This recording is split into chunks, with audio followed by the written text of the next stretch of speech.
I have one last thing I wanted to talk about because it's very relevant in filmmaking and stuff nowadays. It's kind of unfortunate. The argument of whether or not you should CGI de-age a character or if you should recast them. Like, what are your thoughts on that? I think just recasting somebody and making them look like them the best they can, to me, is the best way to do it. Practical effect and making something look as real as you can, to me, means more to me. Yeah. CGI or special effect, whatever, it's really annoying because I think I consider it lazy writing.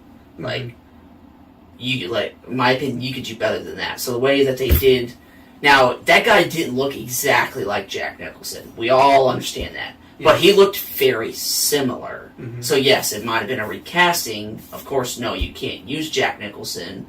But it being like a younger version of himself, like to me, when I saw that guy, I got the idea that looked like Jack Nicholson to me. And if it would have been an older Jack Nicholson, I think I would have been okay with that too, because he's a ghost and he's not young anymore. And Ghost is, I'm not saying it's like a mythological thing, but it can be whatever you want it to be. But on that note, I would rather it just be like a recasting instead of using like some type of weird de-aging thing. Because like they're like, oh, it's de-aged. They don't look younger, in my opinion. I see the special effect there and I don't like it, and I consider it very lazy. And I would rather them just recast somebody that looks like them the best they can. Yeah, and what's interesting in the case of Dr. Sleep specifically, the way they use both recasting and they use special effects to recreate some of the characters. Yeah.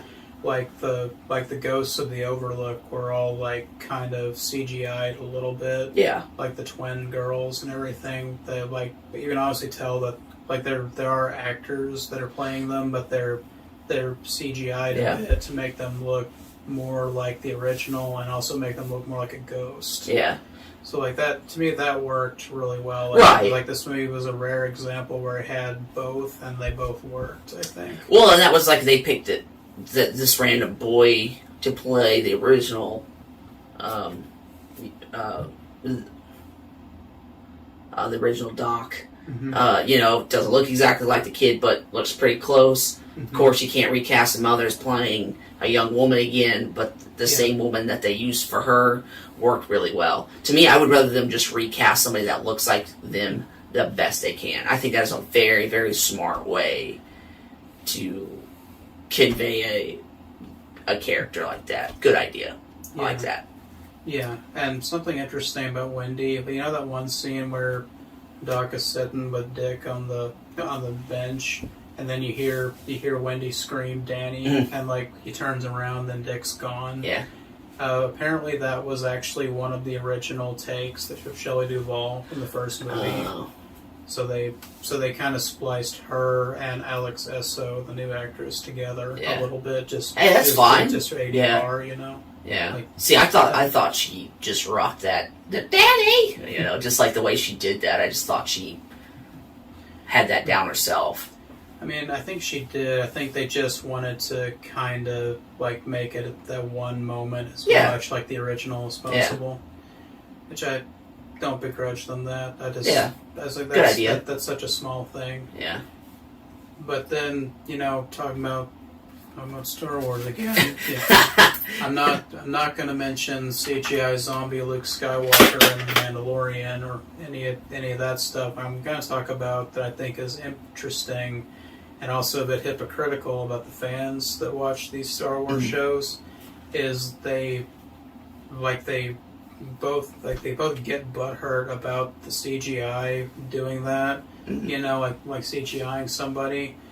But then in the Obi-Wan show, they brought back Ewan and Hayden both. Like you see Hayden as Anakin in a couple of scenes, and they didn't de-age him really. They just like styled his hair and like made him look as much as like he did when he was 19 as possible. Yeah. And I think it worked, like, just fine. I see nothing wrong with that. And then everybody's like, they should have just de-aged him like they did Luke Skywalker and Leia and all that. I'm like, no, they shouldn't have. No, they look weird. They don't Yeah. look right to me. Yeah. But also, a lot of these people that are watching this new Star Wars, that stuff doesn't bother them. I'm like, how does that not bother you? That bothers me. Like, that weird de-aging stuff, it does not look good. They did a lot of that in The Irishman. When it was like connecting like two movies of a past movie to a current one. Yeah. And it's like, they don't look young to me. They just don't. They look like a weird CGI floating head in some moments. And I'm like, yeah. But apparently that's just some new age thing that's just, it's so absolutely gorgeous looking. It's so good. I'm like, are we watching the same movie?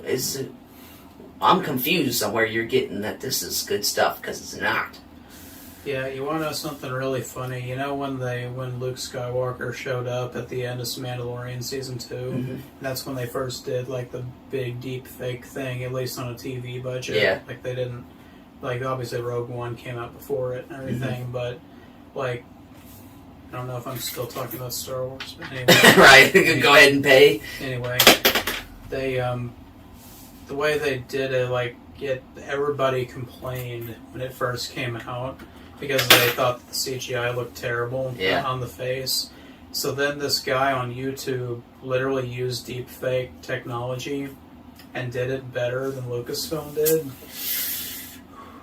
And was it Lucasfilm or was it Disney Film? It's Lucasfilm. Oh, okay. I mean, they're under the Disney umbrella. But Okay, yeah. But it's Lucasfilm that makes Star Wars. But these Lucasfilm people, they saw this guy and how good he was at deepfaking. They hired him. Oh, shit. So he's actually improved their deepfake technology a lot since then. That's good. I still don't like it. Yeah. Yeah. Yeah.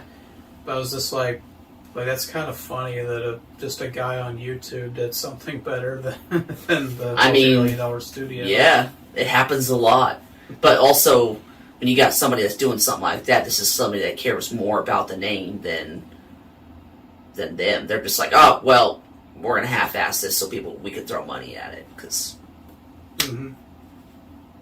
that's the way they do stuff. Yeah. So, got any other thoughts about that, or did you get that all off your chest? Yeah, my small rant. Yeah, I think I pretty much said what I needed to say, but like I would say, I think it was a really good idea just to recast people that somewhat look like them. Thought it was a good idea. I would like to see more movies, TV shows, whatever, do that more, because I think that is, and of course, it's going to be hard to make somebody look exactly like them, but when I saw that, I saw Jack Nicholson, even though it wasn't Jack Nicholson. I was like, yeah, I can see it. Yeah, Hollywood needs to understand that the suspension of disbelief is a real thing, and that we can accept things that even though they don't look exactly the same, as long as they look similar enough, it's fine. I think that conversation will always be above most of those directors' heads. And I think Mike Flanagan's the only person I think I've seen do that. So he deserves a lot more credit Yeah. than I thought he did. Yeah.